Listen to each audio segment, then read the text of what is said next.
This video is going to document our backpacking trip on the AT last year, but it's also going to be a how-to video, types of equipment to take, and some problems that we ran into.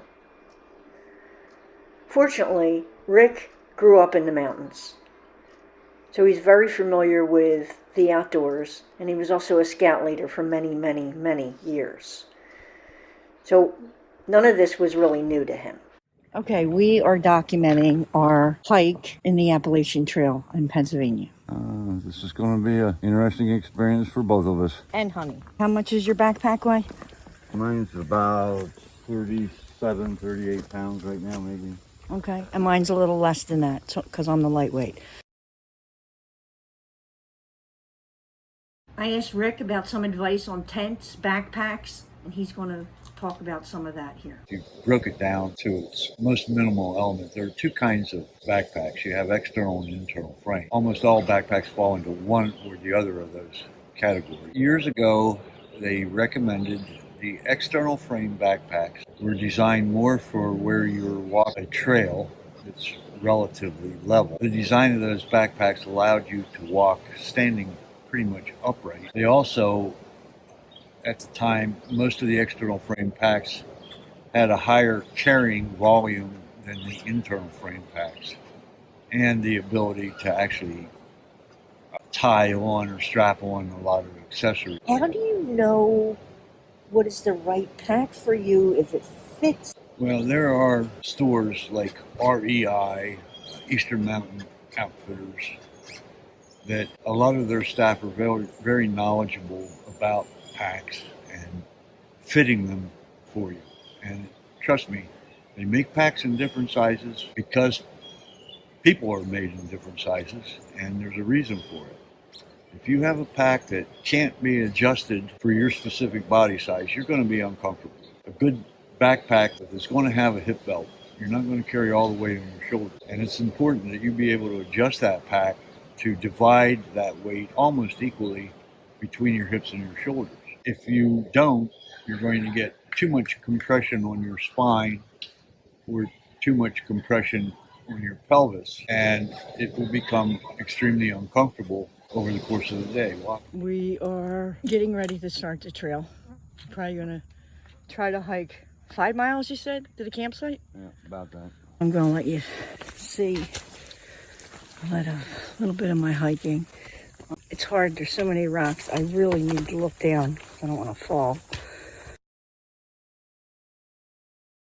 What about footwear? Footwear is important. Again, a lot depends on the trail. On the Appalachian Trail, I recommend having a boot that goes up over your ankles, particularly if you're not an athletic person or experienced backpacker, because that boot will provide you some extra ankle support. If you're walking on a trail that's relatively maintained and relatively flat, then by all means you can get by with a hiking shoe. Last year when we bought my boots, told me that was very important to wear the boots first before I got out on the trail. Yeah, most boots particularly need to be broken in, and that means wearing them like an entire day and doing a good bit of walking with them for about 5 to 7 days to break boots in. And in terms of expense, ironically, I had read an article where they did a study about hiking boots on the Appalachian Trail, and they said it doesn't matter whether it's a $30 boot or a $200 boot. They're usually only good for about 12 to 1,500 miles. Okay, filming Rick. He's always finding something interesting. This is a part of a sapling from sugar birch, and you can peel the bark on this and shave it and put it in water and boil it and make birch tea. It smells like and tastes like the birch beer soft drink that you buy in the store. It really does taste like birch beer. We're heading to our camp. I feel like I'm walking on the top of the world out here. Say hi, Rick. Hey.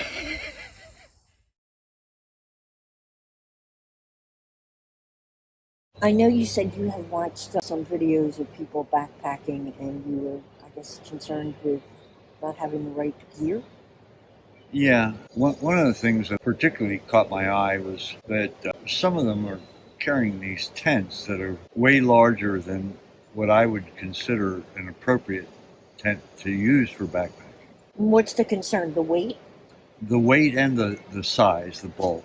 The tent that I use for backpacking is specifically designed as a backpacking tent. It's small enough that It's small. it's tight. It's we, tight we for two both people. fit in it, but It's not even a square or rectangular footprint. It's tapered so that at the foot end of the tent it's narrower, but it only weighs about 3 pounds. and that's specifically a backpacking And that tent. is specifically designed as a backpacking tent. It's so small, it has a vestibule on it that gives you enough space to just put your shoes in. So you can take your shoes off or boots off before you get into the tent. And there's enough room in there for 2 people and no gear. And you have special tent poles on that? Well, yeah, the poles for that tent are made of an aircraft grade aluminum, and that's what keeps the weight down. These tents that use fiberglass poles, the fiberglass poles are much heavier. So how much was your tent? Price wise, you mean? Yeah. That tent was probably 30 years ago was $170. Wow. Which brings up another point. Most tents that are designed for backpacking are better made. And so that tent being 30 years old, I'm still using it. I think a thing to consider too is when you're backpacking, the smaller the better, because you're not going to have a big open area for a big tent most of the time. That's true. I guess it depends on what trail you're on, what area of the country, and where you choose to pitch your tent. Now, on the Appalachian Trail, every 8 to 12 miles, there's usually a shelter. And these are 3-sided lean-tos for the most part. There are 1 or 2 of them that are actually 4-sided, like a cabin, that have like screened windows and screen doors. But the majority of them are 3-sided open shelters. And there's no reservation system, so it's first come, first serve. And in inclement weather, if you're in a shelter and there's still space for other people, you're supposed to let other people share the shelter with you. A lot of people are uncomfortable with that. They don't want to sleep in a shelter with strangers or feel like they're imposing if the other person's gotten there first. So most of these shelters that are built along the Appalachian Trail also have an overflow area that's a fairly level pad, which gives you ground to pitch tents. And those spaces, yes, you could pitch a larger tent there. All right, so hang on. Rick just made dinner. What are we eating? We're eating lasagna. Yes. Our food is in that white trash bag, which will get tied up to a tree in a little bit. Yeah, bear bags are important in a lot of places. You don't want any food. And Isn't it even like toothpaste and stuff? yeah, anything that has odor, sometimes even deodorants, hairsprays, things like that have a scent to them. It smells sweet. It will usually attract animals. So we just put it in a trash bag, tie it to a rope, throw the rope over the tree, hoist it up. Hoist it up. Try and get it about 15 feet up off it. Far enough away from the trunk of the tree that an animal can't get up and reach it. And far enough away, how far away from your... Well, that depends on the terrain and the site, but they recommend like as much as 100 yards, but 100 feet is better than having it right there beside your tent. So try to put it as far away as possible. Going to the bathroom.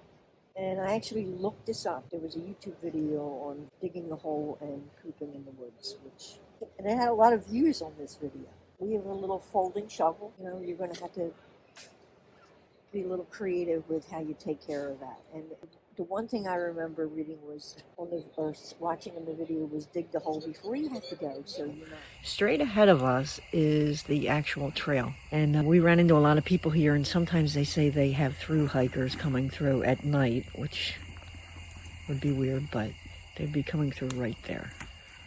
Okay, it is Sunday morning. Sharon survived backpacking. We didn't have any encounters with bears. Or Bigfoot. Or Bigfoot or any other creatures. Won't tell you about what we did have an encounter with. That's a personal story and I won't say anything more. Okay, thank So- you. So the problem that we encountered in the woods is I wound up having diarrhea. I know, it's embarrassing, but people poop. So I don't know why. I don't know if it's because of the freeze-dried lasagna. And I know this is funny and disgusting and gross, but you know, to be honest with you, this was a dangerous situation because I was dehydrated and I still had to hike 5 miles out of the woods and we were really low on water. So the point being here is you really have to make sure you take enough water. So how important is water and how much should they take? Again, a lot depends on the time of the year, but the rule of thumb is a minimum of 2 quarts of water per person per day. Check this one off of my bucket list. What do you got to say? Water. You impressed you can still do this at your age? Yeah, I am. I feel pretty darn good about myself. And what about your woman? I feel pretty darn good that you can do it too, baby. Thank you. As well as the dog. All right. Bill Bryson wrote a book called A Walk in the Woods. But let me tell you, hiking the Appalachian Trail is anything but a walk in the woods. You need to be prepared if you're going to go backpacking on the AT, or you could really find yourself in a dangerous situation. Your trip backpacking should not be spontaneous. It should be planned, correct? Yes. You should know where the roads are, where the next exit, where the spring, all that stuff, right? And aren't there apps for that? Yes, if possible, like on the Appalachian Trail, the Appalachian Mountain Club has books and maps area of the trail. Gives you a lot of information. They're topographical maps. They also, on the reverse side, show you the elevations that you're doing on the trail. And that's another important thing. Your trip is not going to be just distance determining how far you can travel in a particular. How much elevation climbing and descending is as important, if not more important, than the distance. So that's it, guys. The AT is a beautiful place to go hiking, but you need to be prepared. So hopefully this helped you with some of the things that you need to know before you just go out there. Because again, like I said, it's not just a walk in the woods. Thank you so much, everyone. I'll see you soon. That's a wrap, everyone. You know what to do if you like this video. You all come back now, you hear?